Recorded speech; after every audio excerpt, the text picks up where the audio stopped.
Davey D hanging out with you this afternoon. We are down here, U.S. Social Forum. I'm here with my comrade Nora from Flashpoints, Nora Barrows. So we are hanging out here with the one and only, our favorite friend from the show, Danny Glover. How you doing, Davey D? How you doing, Nora? Pleasure. We have to ask you. I'm gonna listen to both of you. Oh, yeah. You're back to back. There you go. Back to back. Okay, PFA. There you go. First of all, why Detroit? Why are you here? What does it mean to you? Because you're no stranger when it comes to the U.S. and the U.S. and World Social Forums. Well, it's very fascinating that Detroit, and appropriately so, because I think what's happening in Detroit with the reimagining of who we are as citizens and the role that we can play in being architects of our own rescue in Detroit is evident. You know, Detroit interesting. Look at Detroit's history. African Americans is. I'm thinking about Jeremy Rifkin wrote a book, The End of Work, in which he says in the chapter on black labor that it wasn't the Emancipation Proclamation that freed black people from the land, it was the cotton picking machine. In 1944, 100% of the cotton was picked by hand. By 1970, 100% was picked by a machine. You're talking about 18, right? Not 19. No, 19. Okay. I'm talking about 1944, 100% of the cotton was picked by hand. By 1970, 100% was picked by a machine. And we look at it. I look at my family, most of my generation, mass exodus of African Americans to cities like Detroit, where they got jobs, good jobs, low-skilled jobs, well-paying jobs. They were to make families and everything else. There was a first place for outsourcing. Well, Henry Ford was thinking about outsourcing jobs long before the end of the 30s. He was building factories, attempting to build factories in Latin America that he was going to get the job to. As Marxist theorists would say, a capitalist, the one thing he does is he tries to eliminate the one factor that he has some control over. That's labor. It's very interesting. So we have Detroit here, the first place for outsourcing, the first place for a job where jobs are lost, you know, and that had an impact on African Americans. So until Clinton's presidency, African Americans had been double-digit in unemployment from the mid to late 1950s. You know, those jobs being lost. So what was the consequence of that? 1967 and the Detroit riots. So Detroit has never recovered from that 43 years later. So here's appropriate as groups all over talking about community garden, talking about youth violence and the youth criminal justice system, all those things, violence, all those things, community building, schools, all the things, education.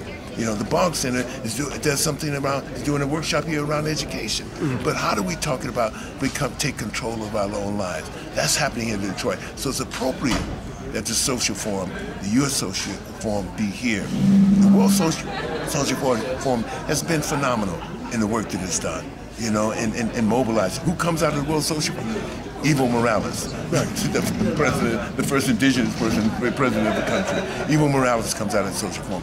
Other leaders and founders, movements that come out of it, the landless people's movement, Brazilian landless people movement, have been elevated through the World Social Forum. We have an opportunity to exercise our rights and our power right here in Detroit, and thereafter through the work that we do from this U.S. Social Forum. We've been talking with Danny Glover. And a lot of this passes by because we forget about some of the work that black unionists, trade unionists did here, particularly automobile, and the radicalization of the unions and the movements here. People like James Lee Boggs, you know, Grace Boggs, his husband, were instrumental in building the kind of movement around here, around workers, not in the workplace, but extending it out into the community as well. So I think we can look at Detroit from that vantage point as well, because if you're talking about the city, it is the centerpiece for U.S. industrialization in the 20th century. The first part of the 20th century, it certainly was Detroit. Detroit and the automobile, which revolutionized the whole way of transportation in this country here. So the automobile becomes that. When black workers come here in the 40s and 50s and really solidify themselves in the 50s, then there's a whole transformation. It's younger workers infused by the movement from civil rights to black power movement. All those movements have an enormous effect on Detroit and really help shape the consciousness of workers here. Yeah, I know that you're really involved with the Haiti Action Committee, and for decades you've been going back and forth to Haiti and places all over the world. And here at the Social Forum, there are, solidarity committees with, in an international spectrum. Of course, I'm, heavily involved with the Palestine solidarity movement, and which is very heavily present here in Detroit. Can you talk about kind of this like cross-bridge solidarity in community here at the U.S. Social Forum? How we can bridge these, these movements together? Yeah.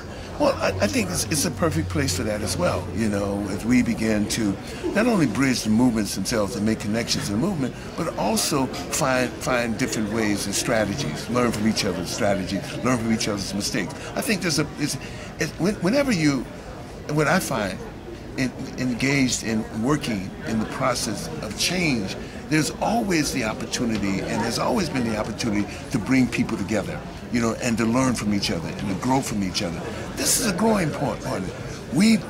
And appropriate, we're almost 2 years now after the election of a black president.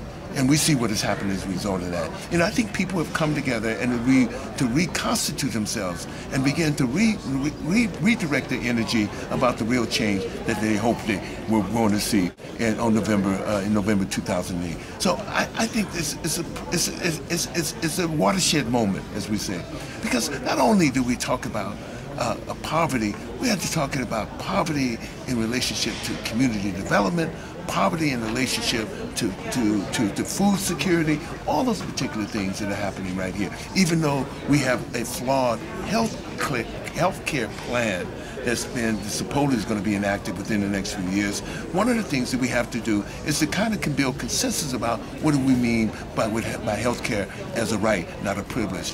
How do we talk about education and really talk about place-based education, and how do we reform the educational system? How do we change the direction